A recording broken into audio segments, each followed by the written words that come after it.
Greetings. Hello. Oh, we gotta turn this down a little bit, Eduardo. All right. We're too loud. There we go. Welcome to Castillo Country Club. I'm Eric Hammerstrom, and my sidekick is Eduardo Ramirez. Eduardo Ramirez. We are here at the 6th Castillo Country Club International Ice Hockey Tournament.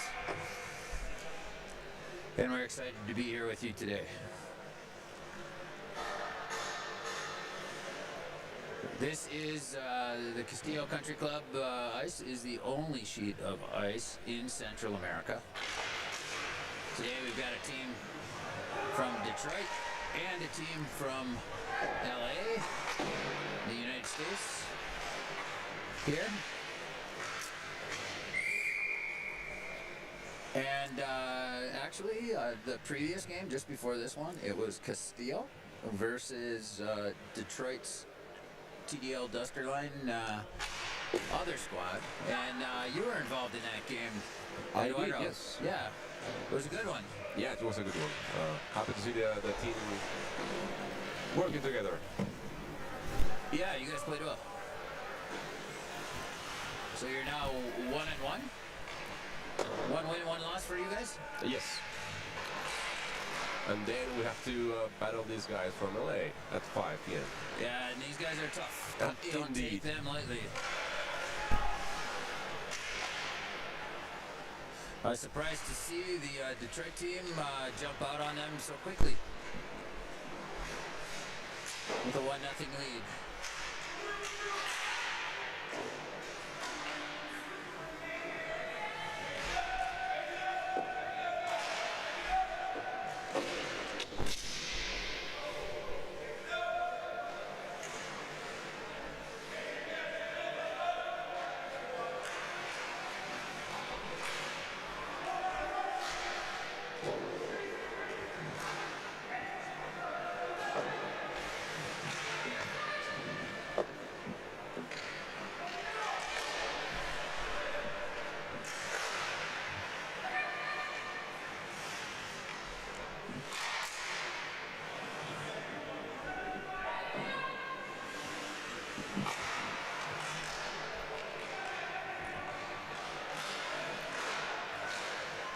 And goal.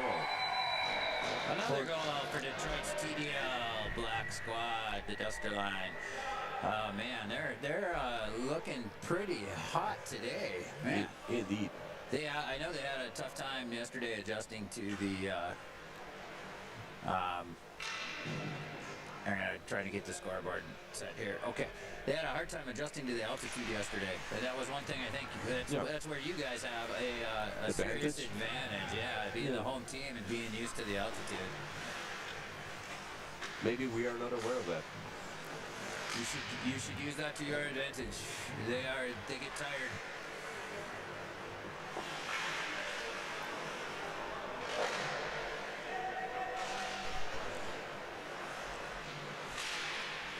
Especially some of the players here may play 3 games today. Some of them, yes. Some, yeah. I've seen this. Yeah, they'll fill in for teams if any of the teams are short players. Some of the guys will do double duty and help fill out a roster for another team in the tournament, and that is a lot of work. You'll notice that this game never stops. There's no pause, and there is no icing. So it's a very short rink. It's an abbreviated ice rink.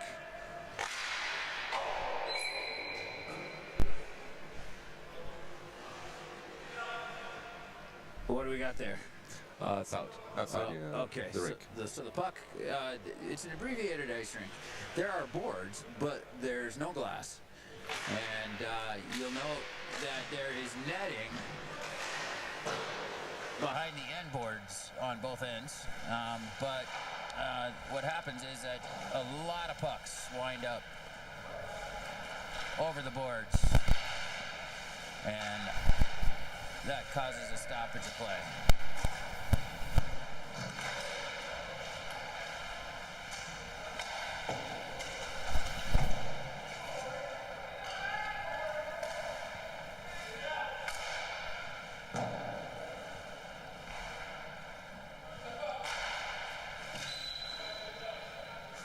Yeah, there we go. High shot. If you miss the net, it's going to be a whistle. Yeah, it's out.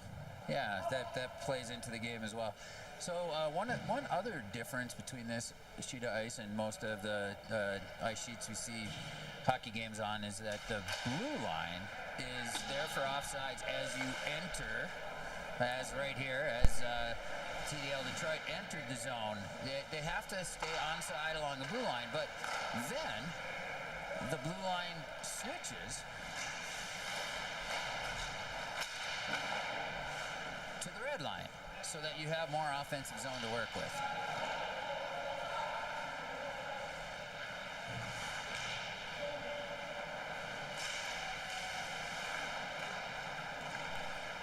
And a breakaway, kind of save. Nice save.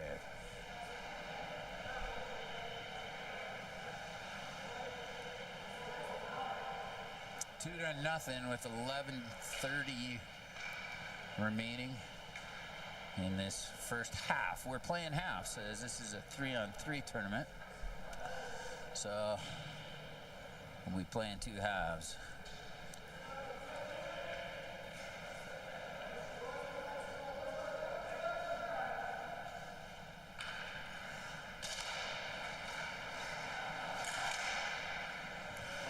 TDL able to hold it in. So now the offsides is the red line.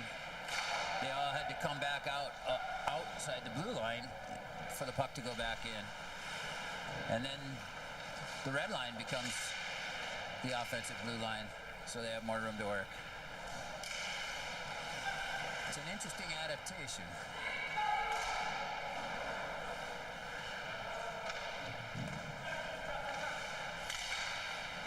So Eduardo, which team is the favorite in the tournament this year? Of course, Castillo. I will not debate about that. But no to be favoritism honest, there. To be honest, what we're looking right now is LA against Detroit Black. This might be an anticipated final, let's say it like that, and because these are the two tough teams of the tournament, and you can see it.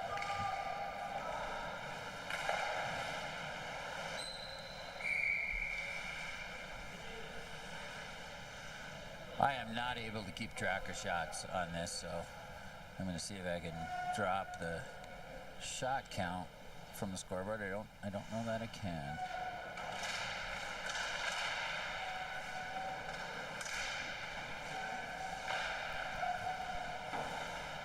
And the puck is outside by the goalie. Eduardo, tell us all about the youth program here at Castillo Country Club and about your hockey program. We're starting with this. Well, we have a bunch of kids, something between 15 to 20 kids, playing with a coach from Canada, Jean-Philippe. He's helping a lot of how to train. What's the mindset for hockey, the movements, and all different practices, and we're getting motivated kids at the moment. That's excellent. The kids are normally we have a 5-year-old playing. Oh, that's excellent. Yeah. You know, so I started skating. Of course, there was ice and a sheet of ice in every park in my hometown when I was a child. And so all winter long we would come home from school and go to the ice rink. I started skating when I was three. My first formal hockey organized games was when I was 5. So it's very typical age to start for a Canadian or someone from a hockey town in the States, in Minnesota or Michigan or Massachusetts. Basically, they are born with the skates. Yes. Yeah. Which makes a huge difference because it isn't the easiest thing to learn later in life. It's not. I can say they only have like 2 years with doing this, and yeah. And I can see how. I mean, when they come here, I can see how natural they are with every movement and with every zigzag they make. Yeah. Now, one thing that we should note is that players generally learn to skate here by playing roller hockey.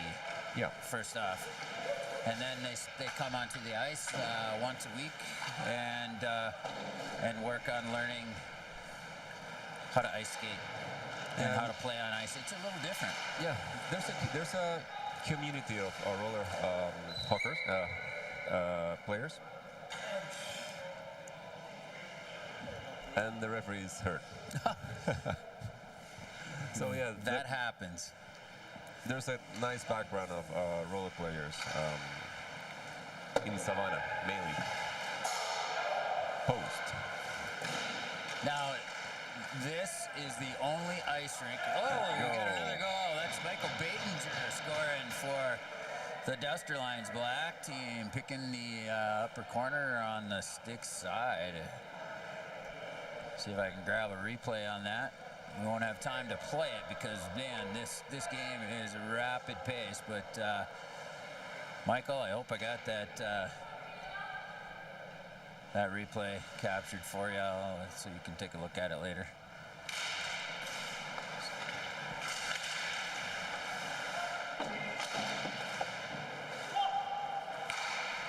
And a breakaway. 1-on-1. Oh, missed it. You notice with the small sheet of ice that it goes from one end to the other rapidly. Yeah, it's very difficult to follow with the cameras. So I've got 2 cameras set up. Oh, it's now 3-0.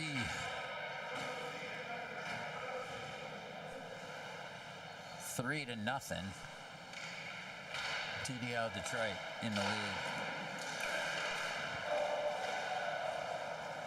So I've got 2 cameras set up, one on one end, one on the other, so that I can just do this and switch. And it's what a save. Doesn't always work perfectly, but you get the idea.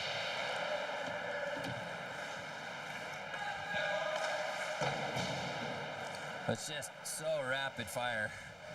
There is no icing in this version of 3-on-3 hockey. And that, I think, is something, too, that you guys used to your advantage, that you're used to that, Eduardo, where North American players aren't used to that, being able to just throw it away. Yeah, to get the puck out of the defensive zone instead of carrying it, you can just send it to the other end. Yep. The one thing is the puck comes back very quickly because it's such a small sheet of ice.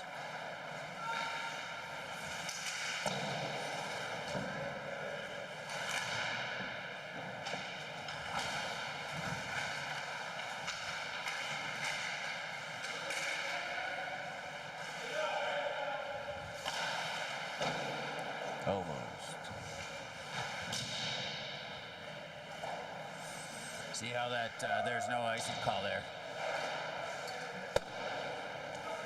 Or there.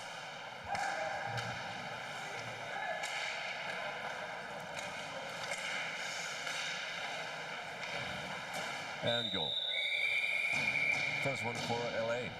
First goal for LA on that one, and actually I expected LA to start a little quicker here. They are a good team. They played a really tough match last night, though. Indeed. It was a tough match with you. With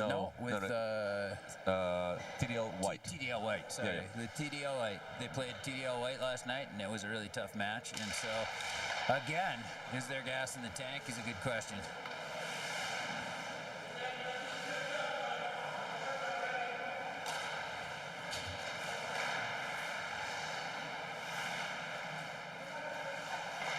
And another one.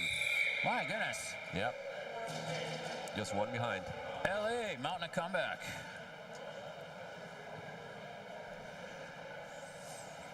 So TDL Detroit Black is up 3-2. They have closed the gap, this LA team. We are in San Jose, Costa Rica, home of Latin America's only ice rink.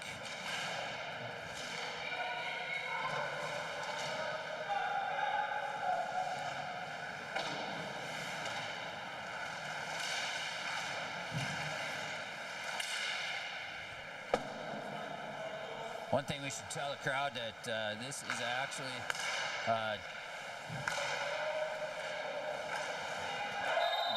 amazing. A nice move by number 98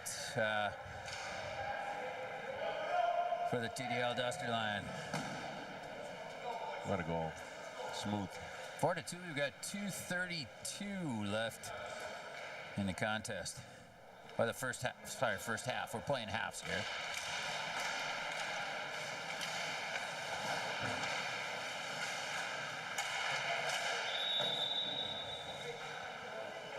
And yeah. Net's knocked off there. Let's see. Yeah. So what happens here is there are players who come from 7 different countries, and people bring equipment donations for kids so that they can help support the Castillo Country Club's youth program. And so it's a great thing. Not only do these guys get to play some hockey, but they get to help grow the game.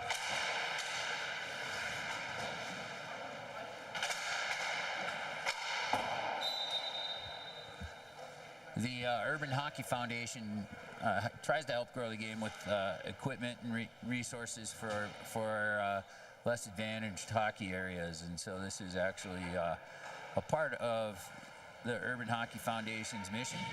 In the center of your screen there, just puck went off his hand. That's JJ Velez. JJ is president. And the referee the referee is getting hit again. JJ is president of ice hockey in Harlem, and the Urban Hockey Foundation has helped kids in Harlem, to grow the game there, and has helped kids in faraway lands, Kenya. It's a fantastic thing. Players bring donations of equipment with them from each organization that enters the tournament. And then at the end of the tournament, they leave the equipment behind for the kids. And it helps grow the game that way. Actually, they were in Kenya last year. And actually, Kenya has just been recognized by the IIHF. Which is our dream, by the way.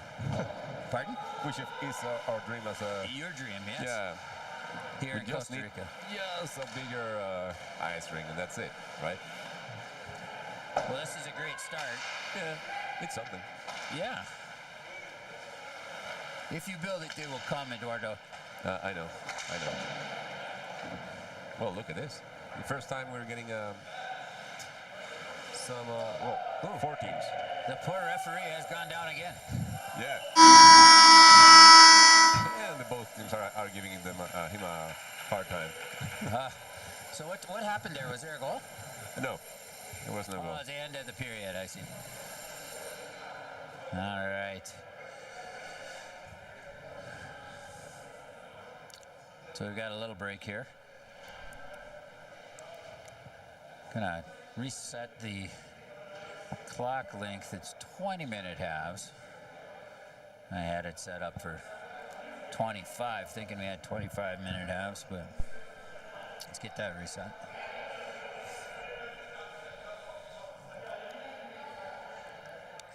And we're on to our second half.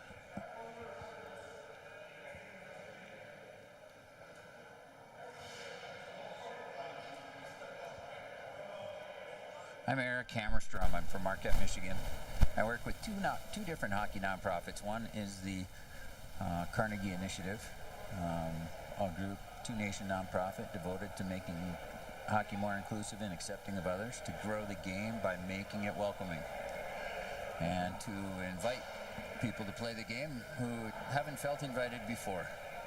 And that's a wonderful, I think, supplement to what the Urban Hockey Foundation does. So if you welcome people to play the game, they need help with equipment and they need resources. That's one of the problems. It's a very expensive sport, Eduardo. It is. I mean, we do get our equipment online, but it's tricky. Yeah, you don't have hockey shops here in Costa Rica. So, of course not.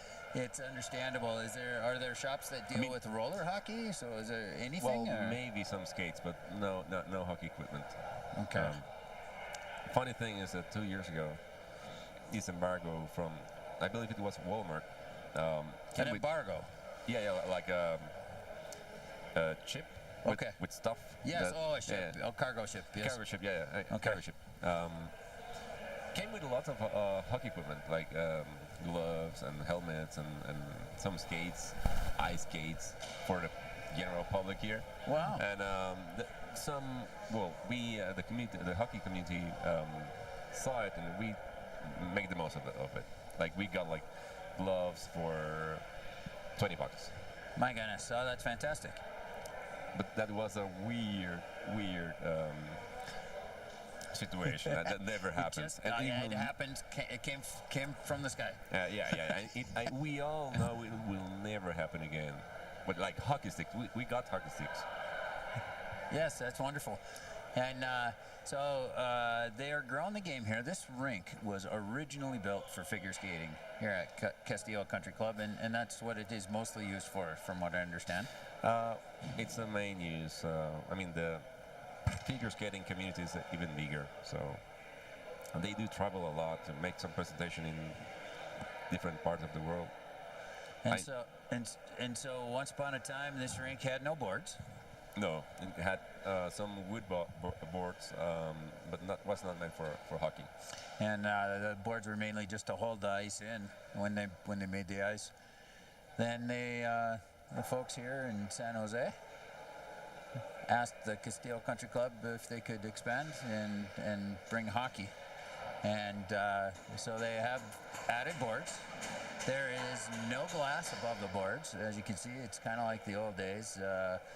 On the sideboards here, I remember when I was a kid, the old Palestra and Marquette didn't have any glass on the sideboards or any chicken wire. It had chicken wire in the ends. Chicken wire, and, told me.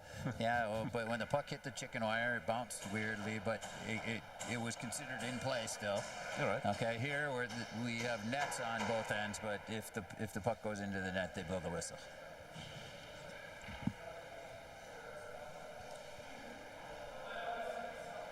And we're getting ready for a face-off in the second half of a game between Los Angeles and Detroit. Two American teams.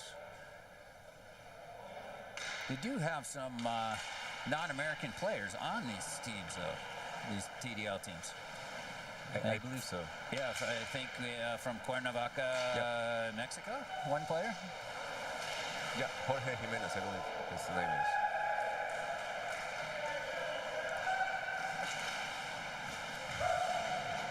And you can see the speed of play is just incredible.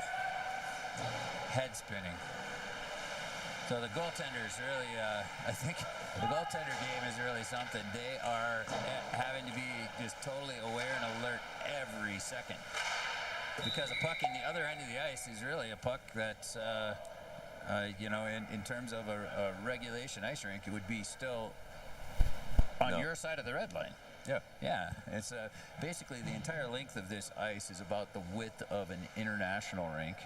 So playing board to board on an international rink would be similar in terms of that quickness of the game. We often do that in the States and in Canada, where we'll play board to board instead of full length. Oh, right. It shrinks the ice and makes people develop their puck handling skills, makes them think quicker. Right. Makes sense. Yes, and then that transitions to quicker thinking when the sheet of ice is bigger.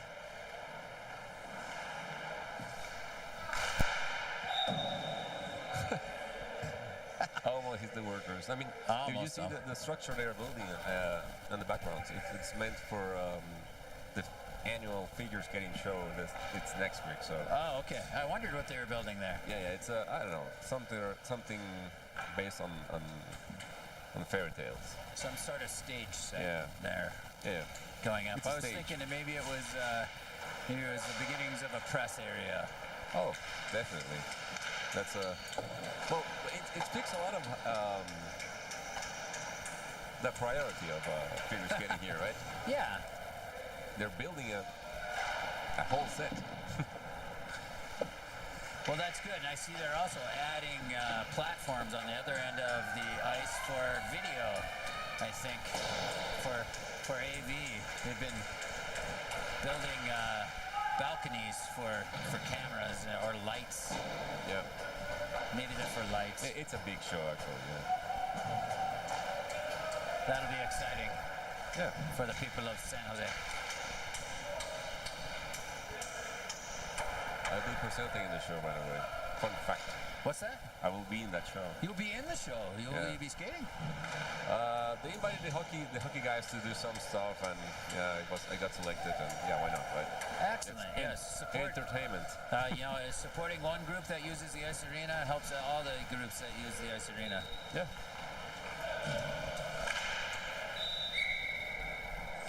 4-2, and I realized I forgot to start the clock. So let's start the clock here, and try to counter down. There we go. 16. Yeah. There we go. 16:32. We'll work on that in a minute.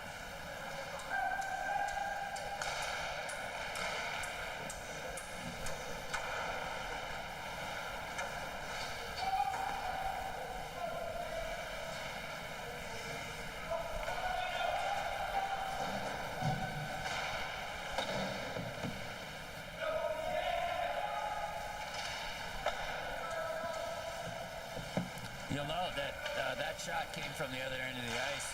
It was right on goal, and so you could score from full ice on this rink quite easily. We had one goal scored from across the far blue line yesterday, but By the Costa Rican guy. by the Costa Rican, Yeah, Carlos. Campos. So we've decided that it is a record for the longest goal ever scored by a Costa Rican. That may be true or may not. We don't know. Oh! Open net. No way. And Michael Batinger had a totally open net with a goaltender down, the defender down. He made a move and shot and missed by inches over the crossbar. Eduardo, what do you think of that? Well, everybody was defeated, and now even the player, the attacker, was defeated. The net. They call me. They kind of say I'm the coach here, so I need to do some coaching with Mr. Batinger. You know, he did have to go high though because there were two players down low. Actually, not a bad strategy when you've got a rink like this.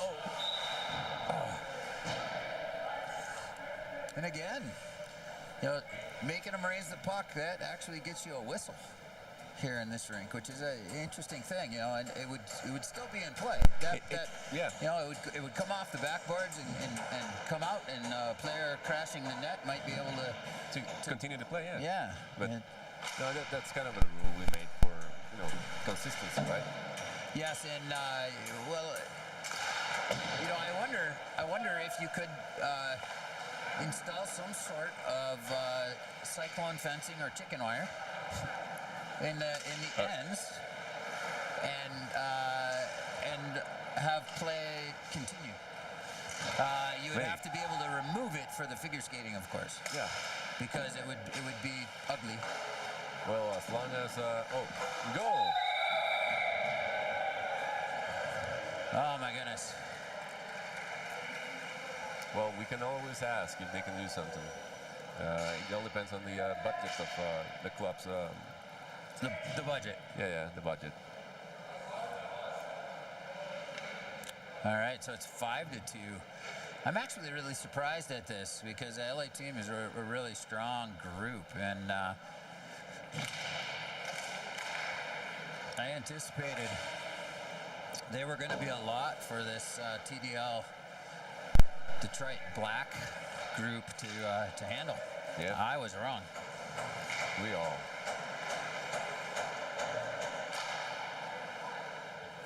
Did you think that it would be 5-2 in favor of Detroit on this game? No, honestly, no. Since they are playing only two lines, 6 and a goalie, and well, TDL, you do have more men. Yes. And I mean more players because there's a girl playing with them, and they do have more lungs against them. Yeah, I think that probably is coming into play here. Yeah. We mentioned that there was it was a tough day for a lot of these North American players because of I think the humidity and the altitude yesterday, and with only 6 skaters and a goaltender, this LA team might just be tired. Yeah. We got another goal for. No, it was not a goal. It was not a goal. Okay. Went up into the net.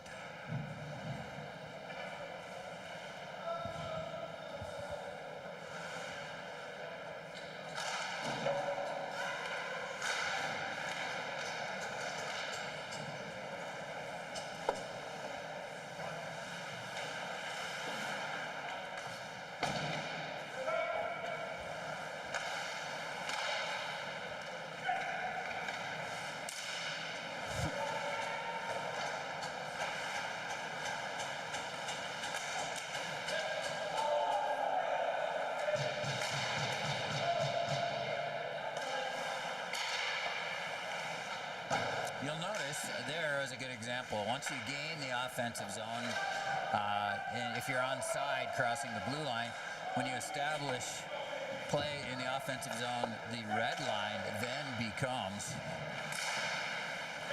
the active blue line. As you see there, they cross the blue line, but it's invisible then.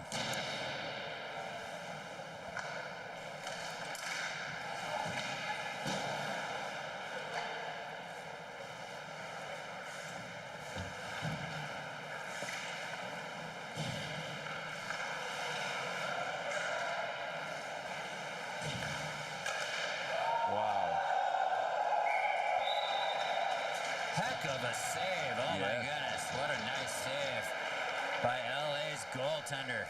That's the save of the tournament so far. Maybe yes. I had the chance to play with him 2 years ago, with Alec. Alec. Yeah. Okay. You know who a lot of these players are. I know a few. JJ here, number 11 for the Duster line, JJ Velez. He works for the Gilbert Foundation in Detroit. Yeah. And he is president of Ice Hockey in Harlem. He actually played some college hockey, and awesome. He played at Indian Mountain School.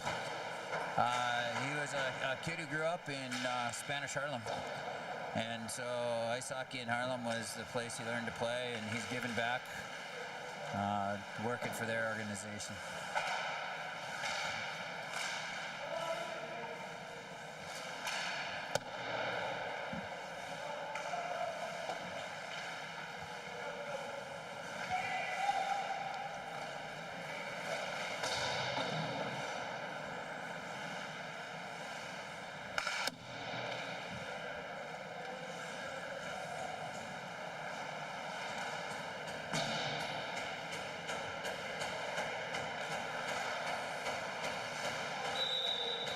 And it's out.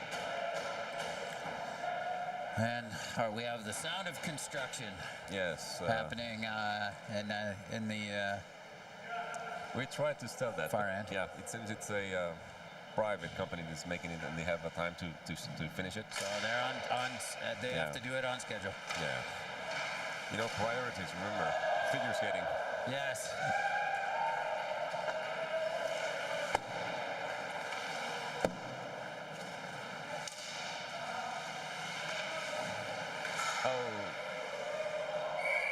Was that a goal?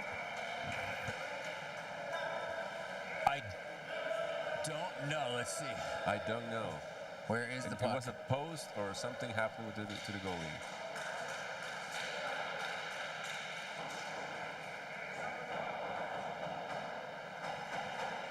I do not think it was a goal. I think no, they're going to have a face-off to the left of the goaltender. But you know, in most of the world, the figure skaters have to fight for ice time against the hockey. No way. Yes, in Canada and the U.S., figure skaters have to fight for their ice time.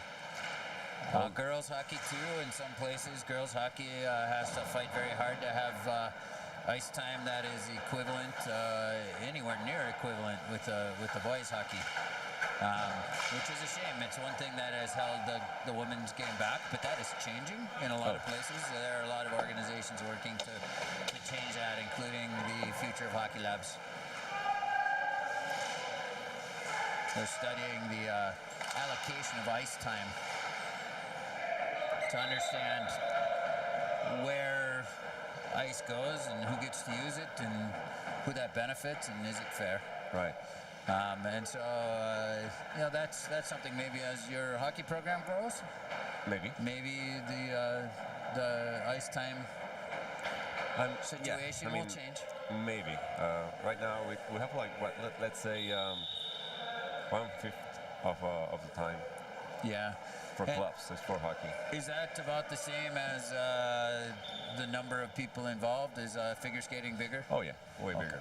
So they need to put the ice time where the people are. Yeah. And as your hockey grows, maybe that changes. Maybe.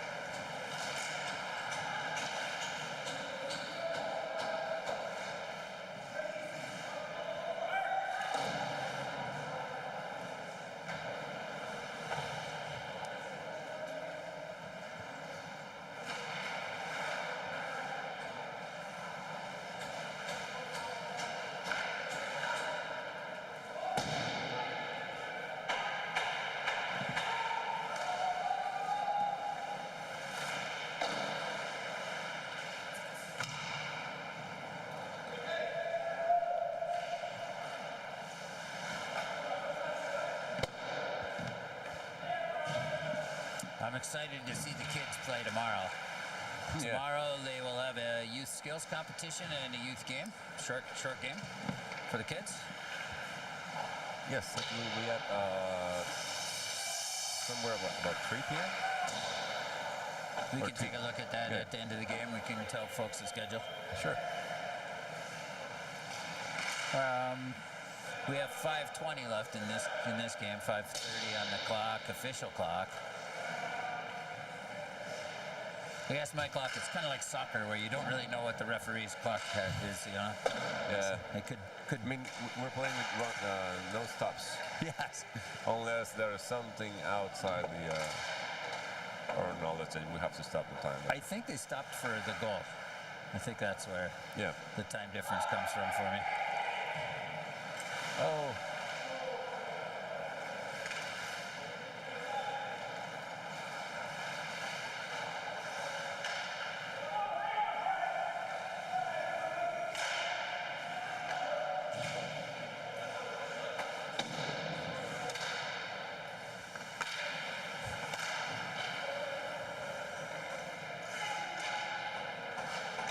TDL Detroit doing a good job of keeping the puck in that LA end. LA doesn't like that. They need to get some chances here. It's 5-2 with 4:30 left on the official game clock. Wow, the goalie was almost in the red line. The goalie came out all the way to the blue line there to check the puck and eliminate a breakaway. And that was a good play on his part and created a scoring opportunity. They need some scoring chances here. And this is where having only 6 players is really going to be a tough thing, I think, for this LA team here in the end of the game, this last few minutes. You mentioned we're at altitude here. Do you know what the altitude is? You asked me that yesterday, and I didn't look it up for me. No, I didn't look it up. Eduardo did not do his homework. But I did confirm that we have 3 million people in the great metropolitan area. Yes, I looked that up too. I nailed it. Yeah, excellent. Very good. And in the inner city itself, about 300,000. And then in the outlying areas, lots and lots. This city sprawls. It's quite large.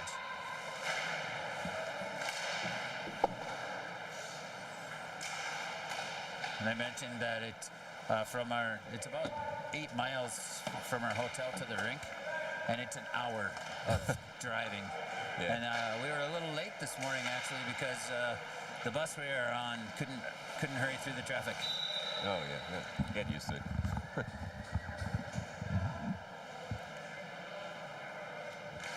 You do get used to it. Oh yeah. Yeah, that's.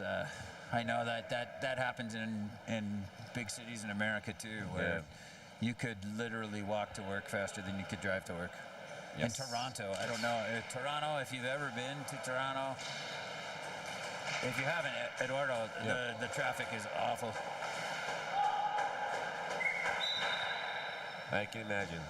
I mean, traffic in. I've been in traffic in LA. It was amazingly slow. I mean, rush hour, of course. Oh yeah, of course. I've got my cameras have gone wonky on me here. Yeah. There we go. Let me get them squared away.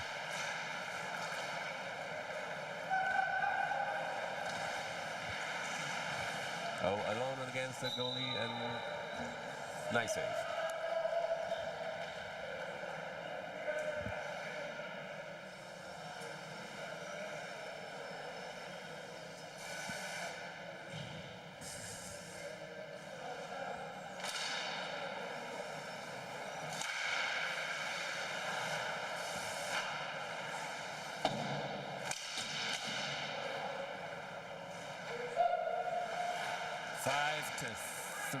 Sorry, I've got 5-2 on our scoreboard, but it is 5-3. LA putting up a fight. And another opportunity on the doorstep, able to score again. So we actually have 5-4. I'm sorry that I did not have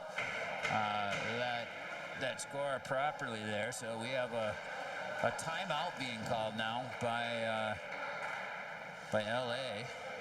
I'm going to add some time to our scoreboard clock here. We have 1 minute and 3 seconds on the official clock with a timeout, and it's a 5-4 game. This has gotten really exciting, Eduardo. Yeah.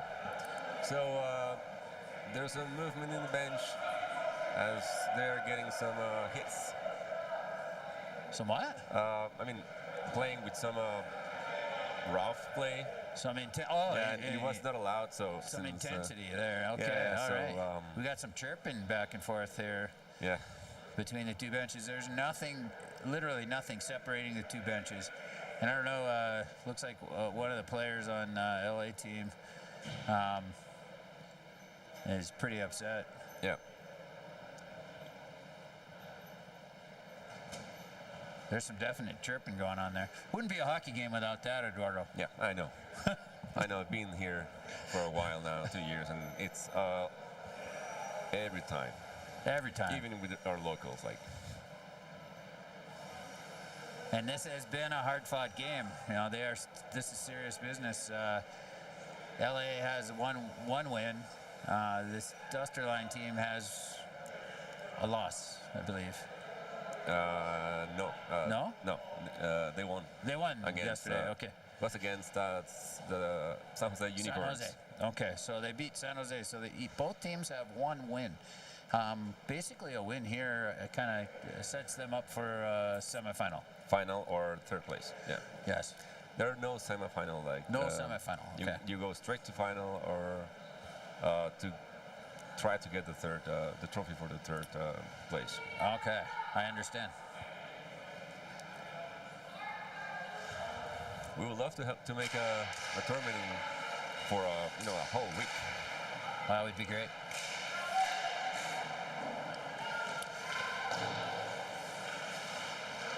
Especially then, teams would have some time between games, and they could enjoy. Holy crap! Enjoy Costa Rica. That was close. 40 minutes, 40 seconds.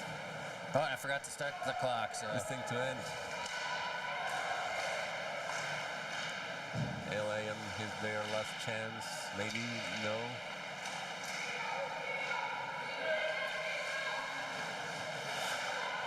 Oh, nice save. Wow, and another double nice save. and that actually, with 17 seconds left, puts the puck into the net. It's 5-4 at TDL, and I think that we're probably going to run out of time. Yeah. And No way. Last second chance for the TDL Duster Line. The black squad from Detroit. 5-4 is our final here.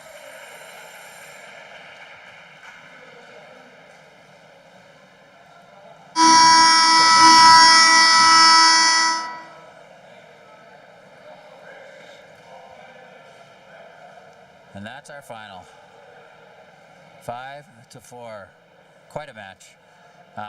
Actually, I was surprised. I expected the LA team to jump out early on this Detroit Duster Line squad. It's all in fun, though. This is the thing everyone has to remember. It's all about fun, and it's all about helping grow the game here in Central America. We've got several Latin players here. Zarita, number 73, on the ice with the Duster Line. And awesome. Jimenez? Is Sorry? that the proper pronunciation? Jimenez. Jimenez. Yeah, yeah. Jorge Jimenez. Jorge Jimenez.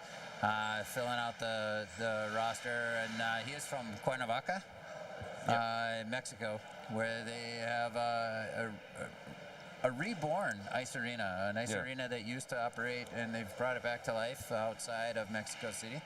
They're very proud of that in Cuernavaca, and they're growing the game there, so they have come down here to help grow the game here. Awesome. It's mutually beneficial. And we might go there as well. Yeah, that'll be exciting. Actually, I think they have some teams coming on Martin Luther King weekend, January 15th, 17th, or 20th, somewhere in there, in January, to Cuernavaca. Let's take a look at today's schedule. You'll see we've already finished our 11 a.m. and 1 p.m. games. I will have a 3 p.m. game between San Jose and Lexington, Kentucky. 5 p.m. game between Castillo and this same LA team. So they're going to need to grab some rest here. 7 p.m. game between San Jose and the Detroit White Squad, the other squad from the Duster Line. And then Kentucky will play this Detroit TDL Duster Line team, the one we just saw. So I'm sure these guys, one nice thing, this is a country club, and there are saunas and whirlpools, hot baths. Tiny train. Tiny train, you can ride the tiny train. It's really an interesting place. It's a country club, a traditional country club like we're used to in the States, but they added an ice rink to the situation, and they also have indoor soccer field, I saw. Yes. It's really a nice facility, and we are on top of the mountain here in San Juan, Costa Rica, and it is beautiful. Yeah. In Heredia. Pardon? Heredia, Costa Rica. Okay. Yeah. Not in San Juan. It's San Jose, by the way. San Jose. It's San Jose. Heredia, Oh, Costa I'm Rica, San Jose. Okay, Yeah. I'm sorry. And I'm Eric Hammerstrom. We're going to be signing off. Working with me is Eduardo. Yep. And we should be back for you for the 3 p.m. game.